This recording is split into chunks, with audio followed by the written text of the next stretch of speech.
સુરતમાં ઠેર ઠેર સ્પાની આડમાં દેહ વ્યાપારના ગોરખ ધંધા ચાલી રહ્યા છે, ત્યારે એમાં પણ લગામ કસવા માટે છાશવારે દરોડા પાડવામાં આવતા હોય છે. ત્યારે સુરતના વરાછા વિસ્તારમાં ચાલતા દેહ વ્યાપારનો ગોરખ ધંધો પોલીસે ઝડપ્યો છે. સુરતના વરાછામાં સ્પાની આડમાં ચાલતો દેહ વ્યાપાર મહિલા સંચાલક સહિત ગ્રાહકોને વરાછા પોલીસે ઝડપી પાડ્યા હતા. તેમ છતાં આ પ્રકારની પ્રવૃત્તિઓ દિવસે ને દિવસે ધમધમતી રહી હોય તેમ વરાછા વિસ્તારમાંથી એક મહિલા સહિત 2 ગ્રાહકોને ઝડપી લેવામાં આવ્યા છે. સાથે જ યૌન શોષણનો ભોગ બનેલી 3 મહિલાઓને મુક્ત કરાવવામાં આવી હતી. વરાછા વિસ્તારમાં આવેલી માતાવાડી ખાતેના રૂવલ ચેમ્બર્સમાં સ્પા ચાલતું હતું. આ સ્પામાં માલિશની જગ્યાએ દેહ વ્યાપાર ચાલતો હતો, જેની ફરિયાદ સ્થાનિકો દ્વારા કરવામાં આવી હતી, જેથી બાતમીના આધારે પોલીસ દ્વારા રેડ કરવામાં આવી હતી. આ રેડમાં પોલીસે 3 મહિલાઓ, મહિલા સ્પા સંચાલક અને 2 ગ્રાહકોને ઝડપી લીધા હતા.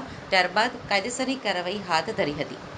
આરોપી મહિલા રામાચંદ્ર સ્વાઈ, સુધાંશુ પપ્પુસિંહ રાજપૂત અને સુધાંશુ પપ્પુસિંહ રાજપૂતની ધરપકડ કરવામાં આવી છે.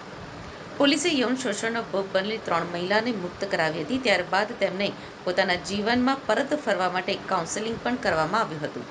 પકડાયેલા આરોપી વિરુદ્ધ કાયદેસરની કાર્યવાહી હાથ ધરવામાં